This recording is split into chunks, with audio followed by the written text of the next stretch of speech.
tema de hoje, levanta-te, para mexer com os nossos corações. Mas antes, uma historinha, né?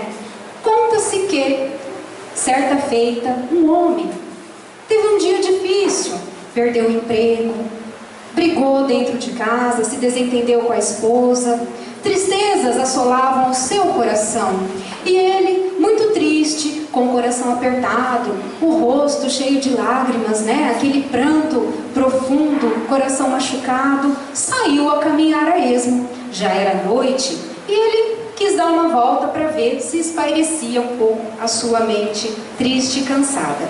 Até que ele chegou à beira de um lago. Aí sentou-se, né? Começou a meditar, a pensar na sua vida e colocando a mão assim, escorando, percebeu um pacotinho.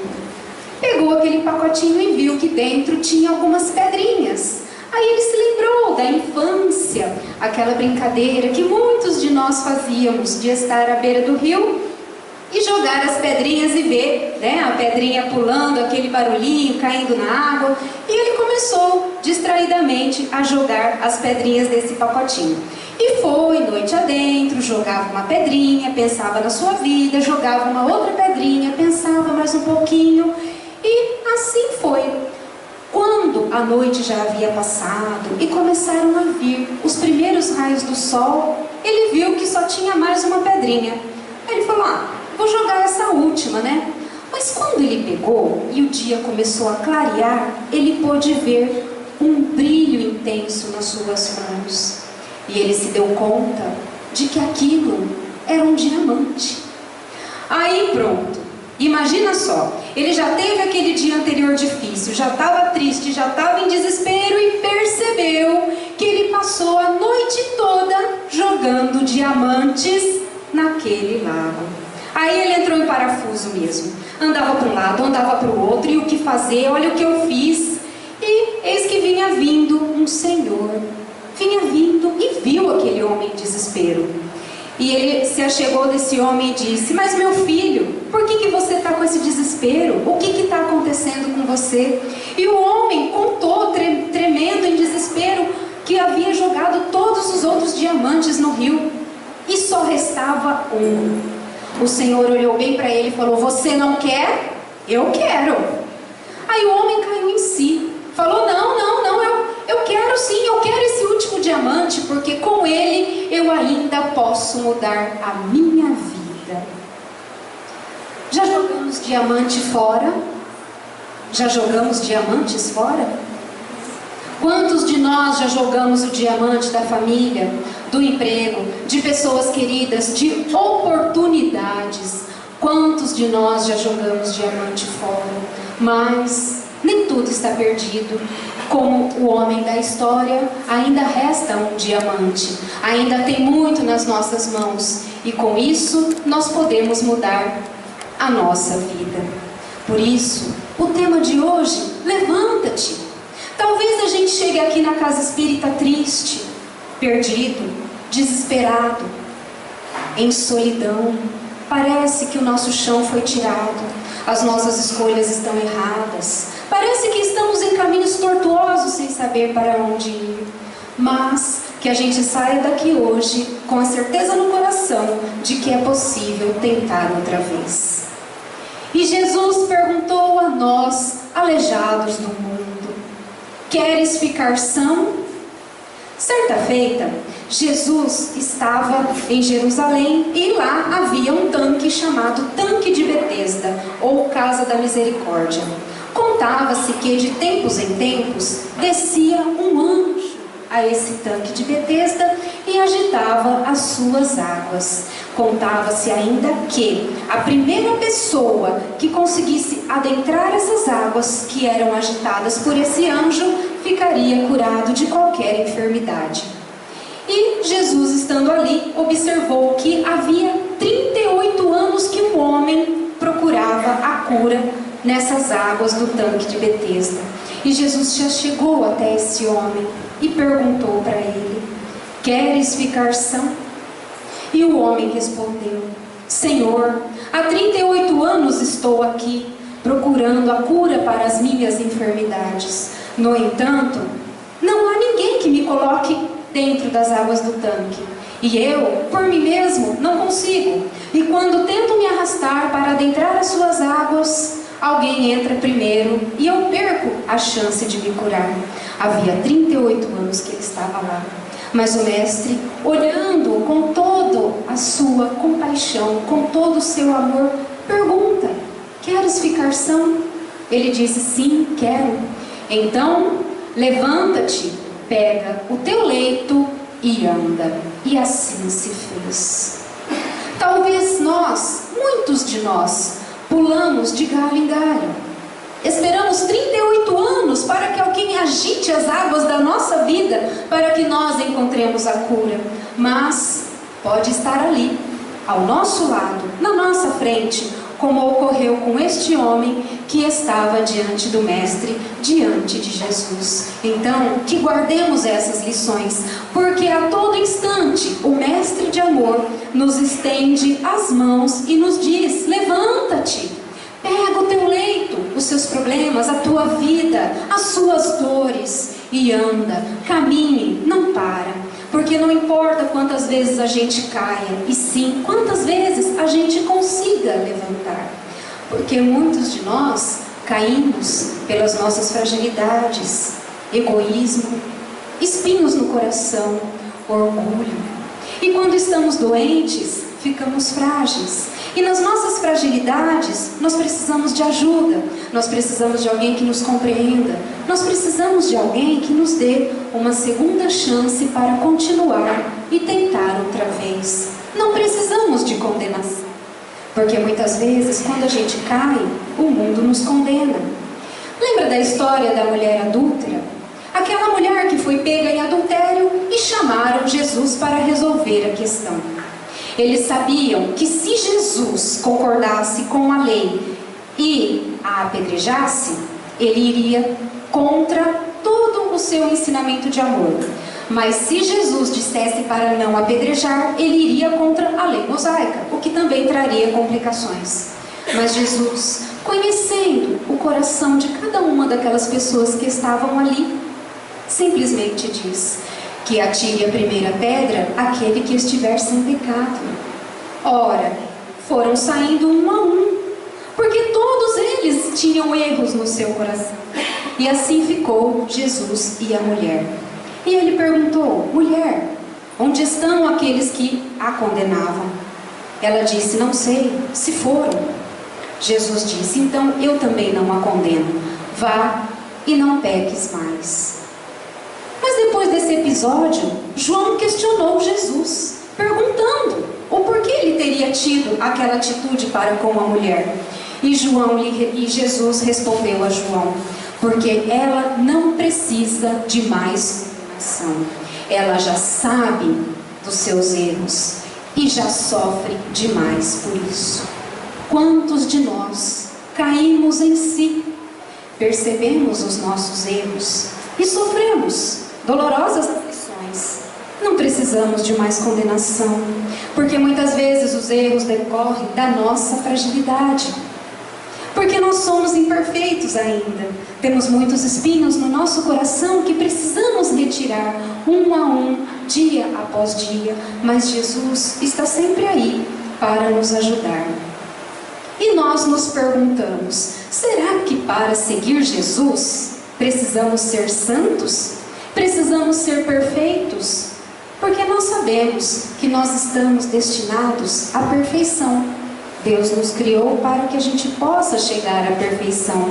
Mas aí a gente se pergunta: mas para seguir Jesus, para vivenciar o Evangelho, para viver a boa nova do Cristo, será que eu preciso ser perfeito? Não. Esse trabalho começa desde já, com a nossa boa vontade, com a nossa proposta de melhorar a cada dia.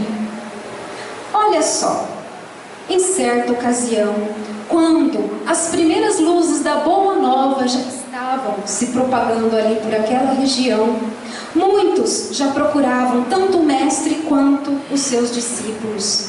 Pessoas caídas em erros, desesperados, doentes, enfermos, órfãos, queriam nem que fosse uma palavra de consolo para aliviar os seus corações.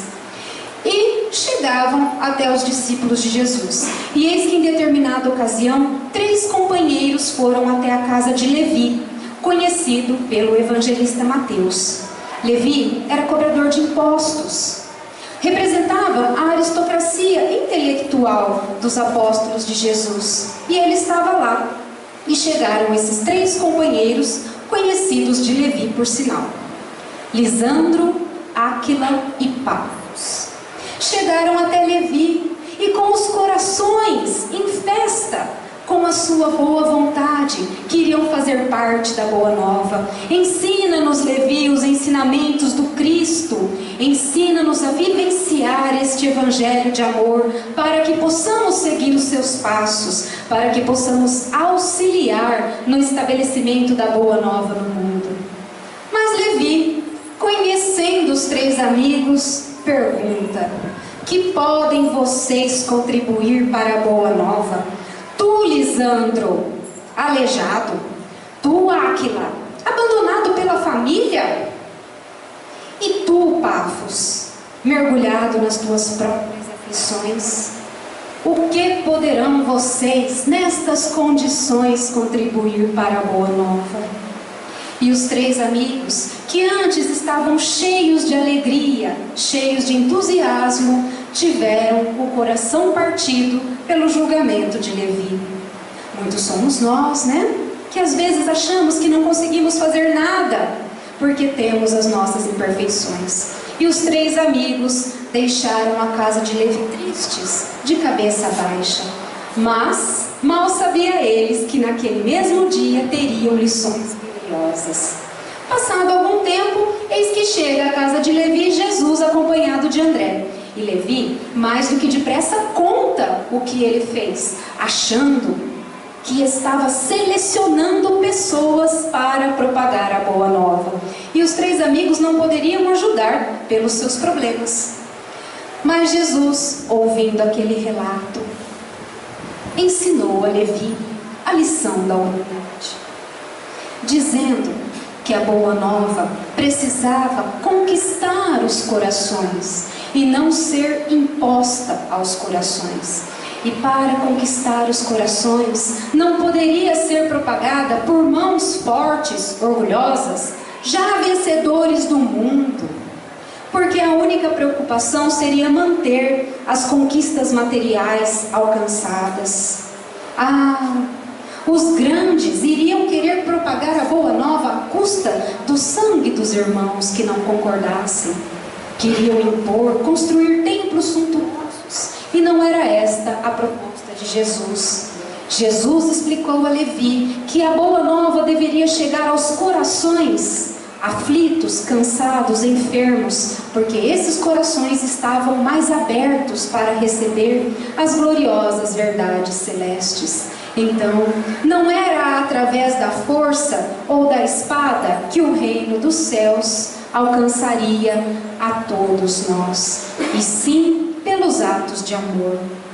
Mas Levi, achando que precisava de pessoas fortes e de pessoas perfeitas que tivessem condições de propagar a todo custo, entendeu o que o mestre estaria dizendo. E depois desta conversa, Jesus, reunindo-se com os seus demais apóstolos, subiu no monte para pregar.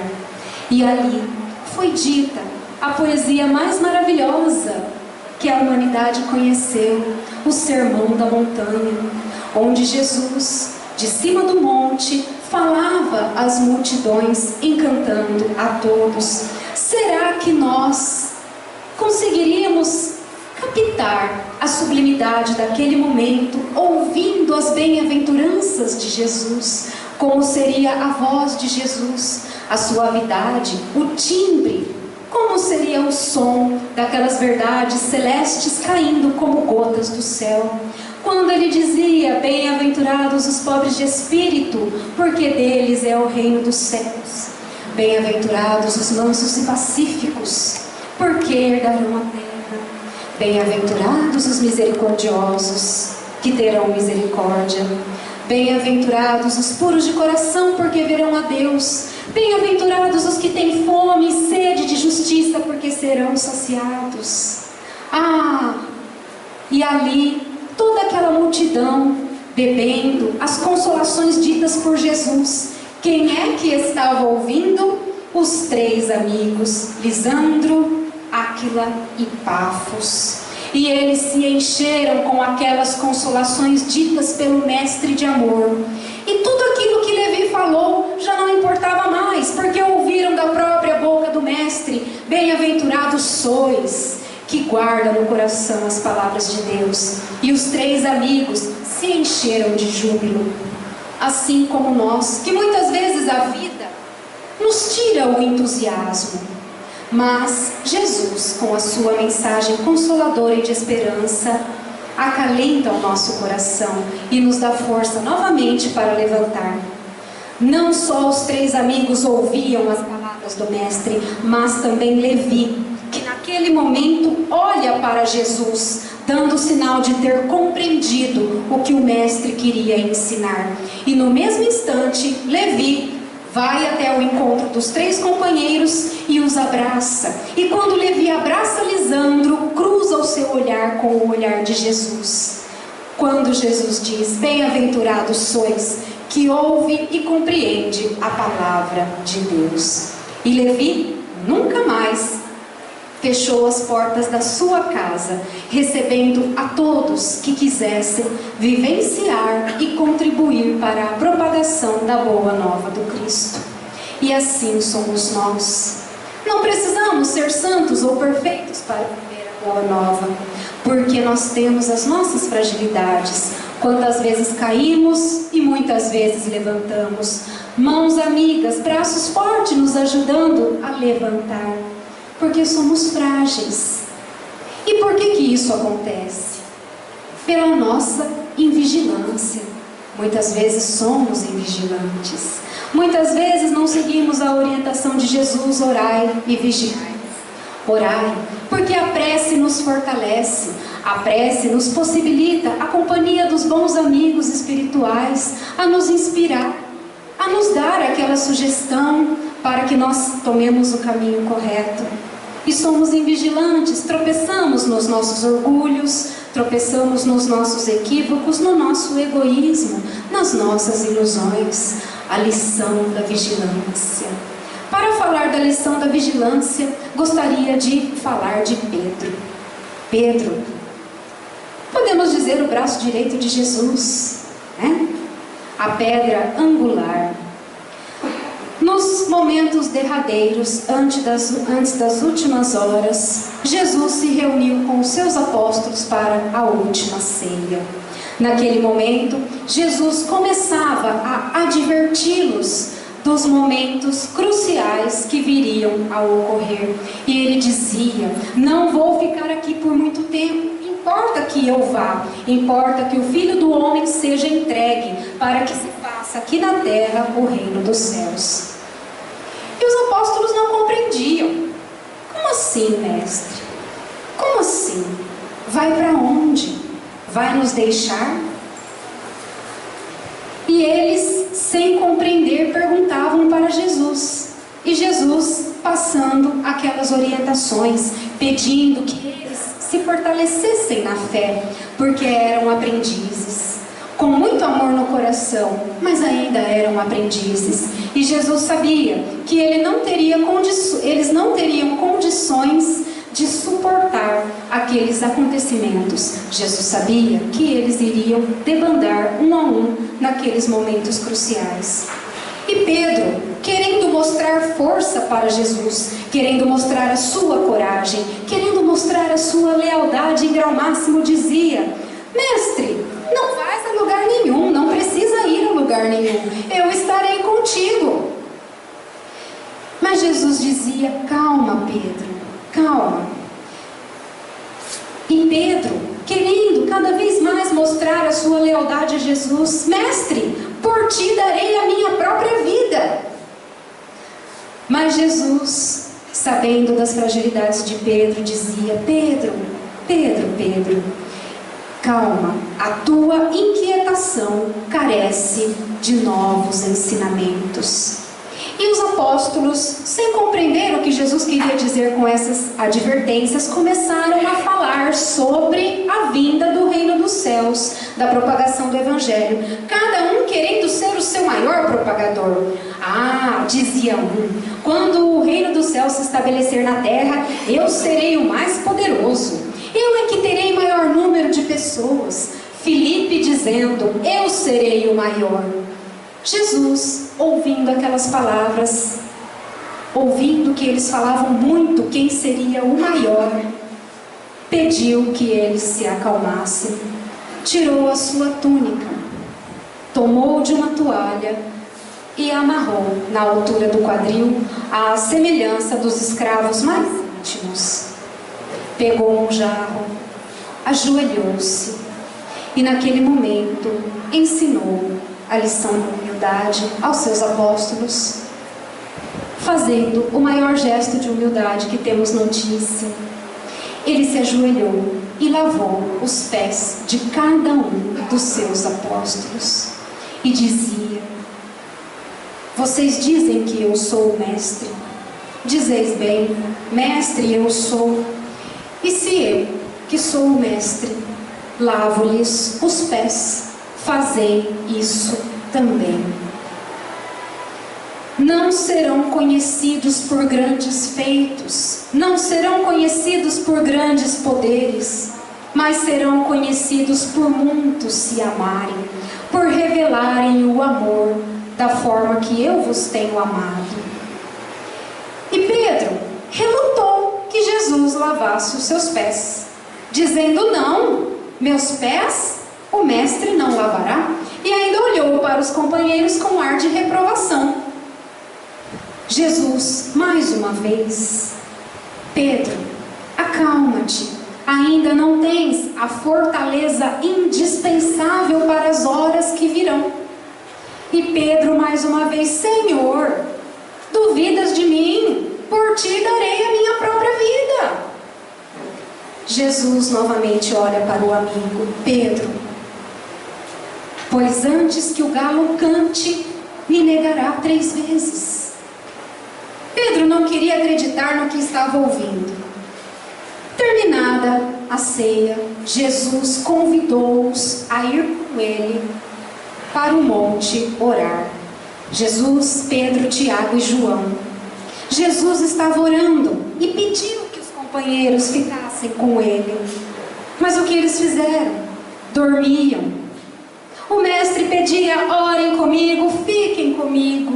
Mas os companheiros dormiam. Até que, em determinado momento, chega Judas com os homens de Caifás. Judas abraça Jesus e o beija, entregando-o aos soldados. Quando Jesus é preso, Pedro, mais uma vez, querendo mostrar a sua coragem e a sua lealdade ao mestre, pega a espada e fere a orelha de Malco, no que Jesus rapidamente a restitui. Pedro, embainha a tua espada. Aquele que com ferro fere, com ferro será ferido, e cura a orelha de Malco.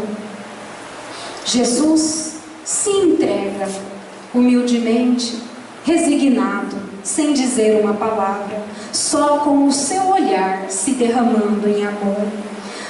Os seus companheiros não acreditam, Pedro não acredita, João não acredita, Judas não acredita. O mestre entregando-se ali. A partir daquele momento, Jesus não faz mais nenhum milagre, porque senão seria para ele, e para ele não faria.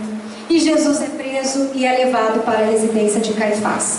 Pedro e João entabulando o que fazer para ajudar o mestre, talvez procurar alguns amigos influentes em Jerusalém. Vamos ver o que podemos fazer. João vai levar as notícias a Maria, mãe de Jesus, e Pedro segue aquele grupo para ver onde levariam o seu mestre. Chegando à residência de Caifás, colocaram Jesus numa cela, em frente a um grande pátio. Algumas pessoas já começavam a chegar, a multidão em burburinho, gritando, proferindo acusações contra Jesus.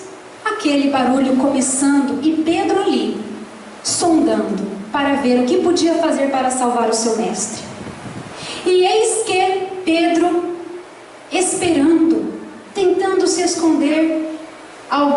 bate no ombro. Era uma serva da casa. Ah, eu te conheço! Você é seguidor do Nazareno. Pedro, mais que depressa, não. Eu não conheço Nazareno nenhum. E Pedro nega Jesus pela primeira vez. Mas Pedro achou que fez o certo. Se ele dissesse que conhecia Jesus, poderia colocar por terra o plano de salvá-la. Olha só que interessante.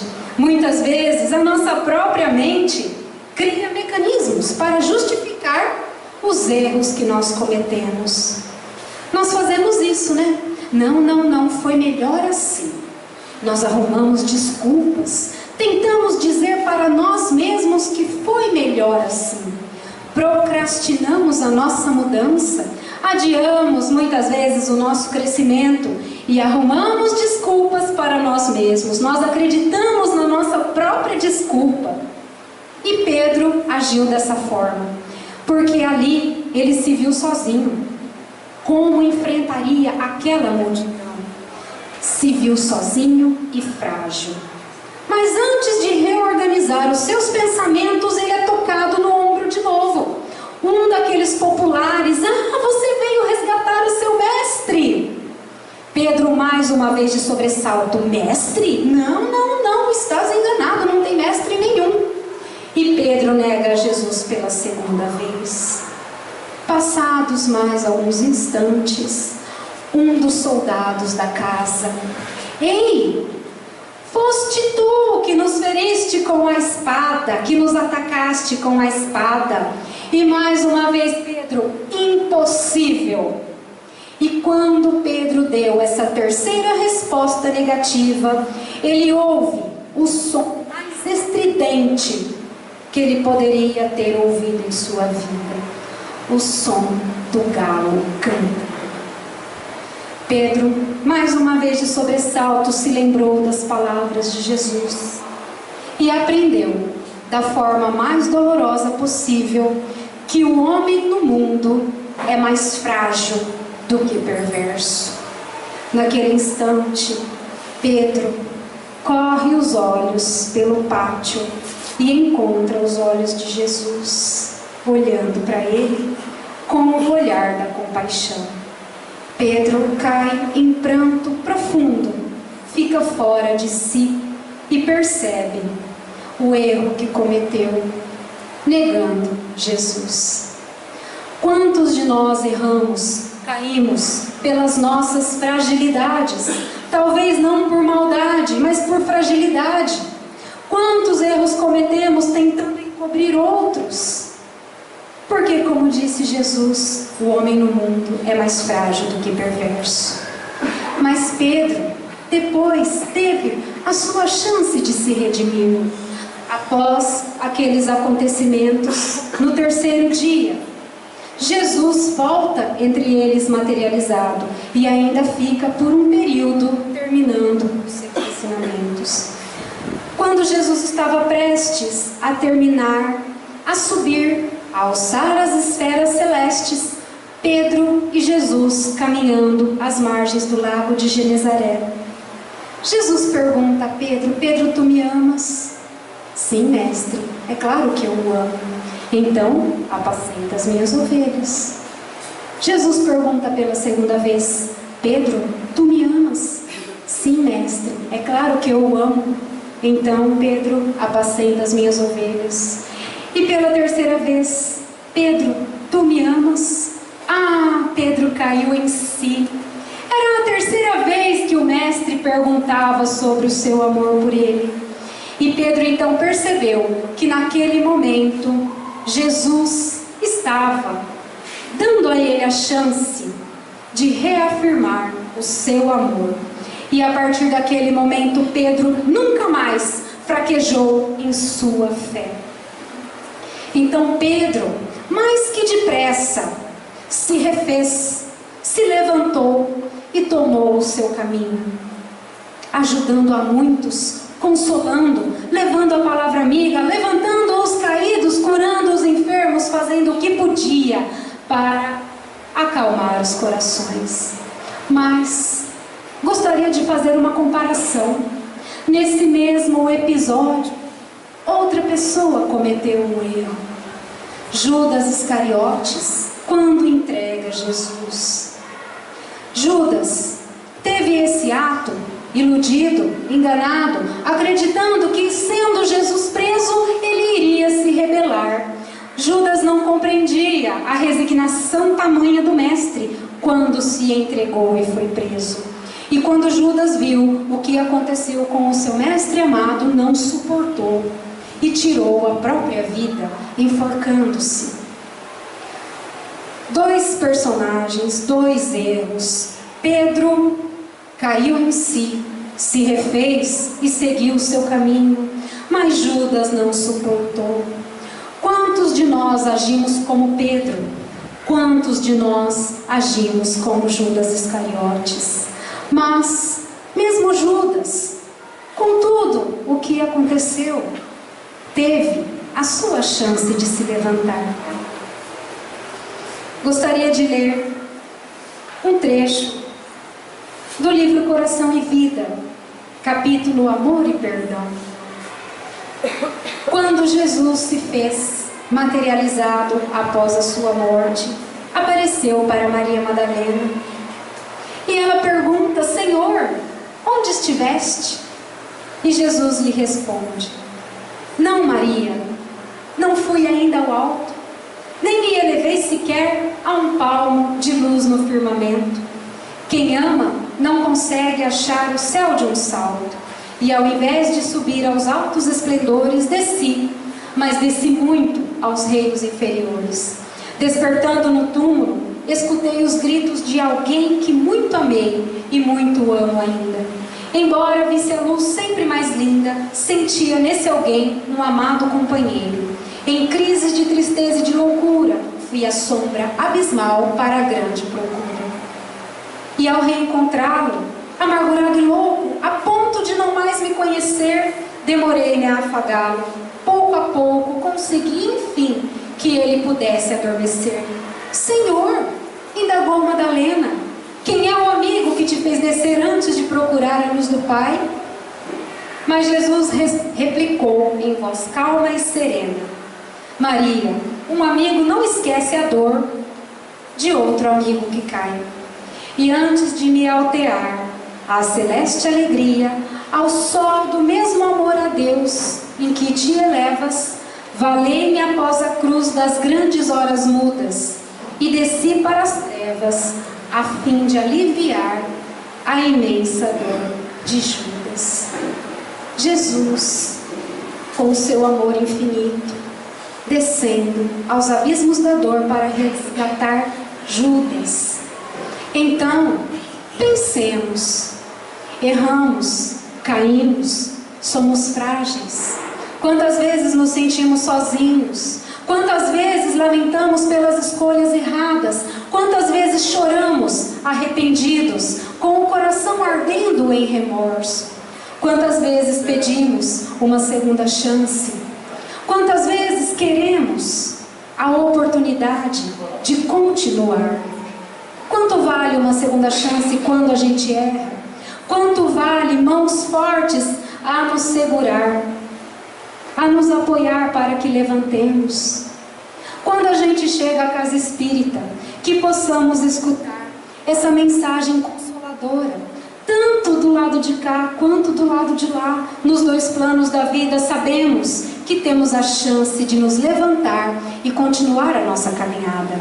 Essa doutrina maravilhosa nos diz isso, que podemos recomeçar, que podemos fazer outra vez, que podemos nos levantar.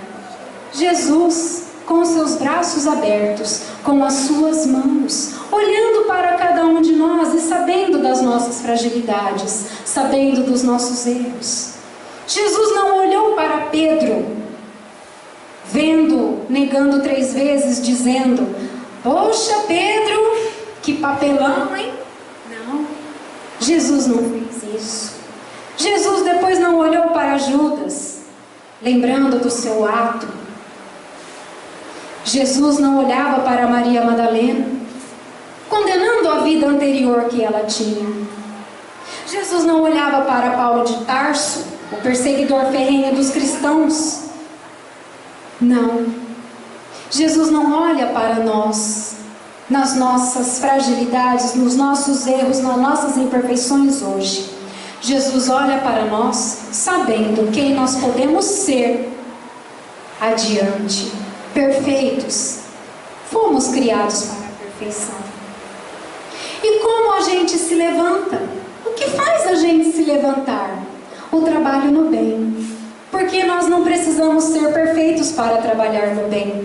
Assim como os 3 amigos, Lisandro, Áquila e Pafos, a hora é agora. Jesus nos convida, vem trabalhar no bem. Vem espalhar consolação. Vem espalhar esperança. Vem espalhar sorrisos. Não há ninguém que de nada precise. E não há ninguém que nada tenha a dar. Ao menos dispomos de um sorriso. Então, o trabalho no bem é o que faz a gente se levantar.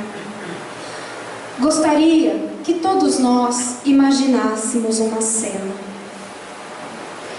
Que possamos fechar os olhos, apagar as luzes, apagar o sol.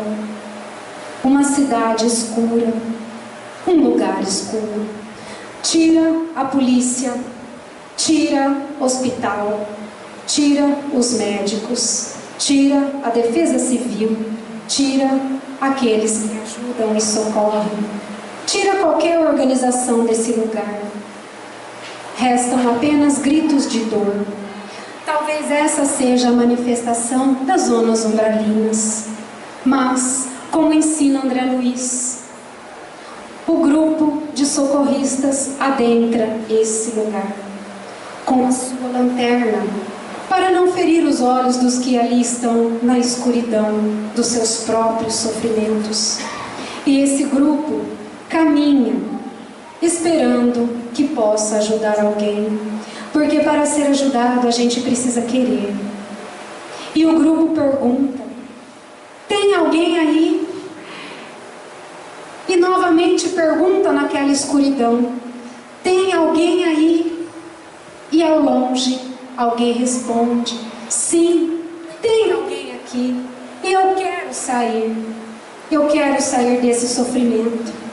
E o grupo, feliz por ter encontrado uma oportunidade de ajudar, vai até essa pessoa. Mas enquanto caminha, esse grupo ouve gritos: o que estão fazendo aqui? Vão embora! Não queremos vocês aqui! Ah, são os revoltados, os odiosos, porque só permanece na escuridão aquele que tem o coração em revolta. Mas o grupo insiste: onde estás? E vem a resposta: estou aqui. Quando o anjo de Jesus chega até aquela pessoa cansada do sofrimento, nas quedas da vida, os olhos se cruzam. É o olhar da compaixão. Quantas coisas podemos dizer com os olhos, né? E ali, a esperança encontra o desespero. A dor encontra o remédio. A busca encontra a espera. Os olhos já se entenderam. E quando os olhos se cruzam, as mãos se estendem. E essa pessoa consegue o socorro que tanto precisava. Quem está mais feliz? Aquele que levou a luz ou aquele que não tem luz? Os dois estão felizes, mas quem está mais feliz é Jesus, porque o trabalho no bem é o que faz a gente se levantar. Que a gente saia daqui hoje com a certeza de que é possível se levantar. Porque quando Jesus perguntou a nós, aleijados do mundo, aleijados pelo egoísmo, pelo orgulho, pela incompreensão, pela falta de amor, pela falta de fé, pela desesperança, pela depressão, pela falta de sentido da vida, Jesus pergunta: queres ficar sã? E quando nós respondemos que sim, abrindo os nossos corações, Ele nos diz: levanta-te. Obrigada.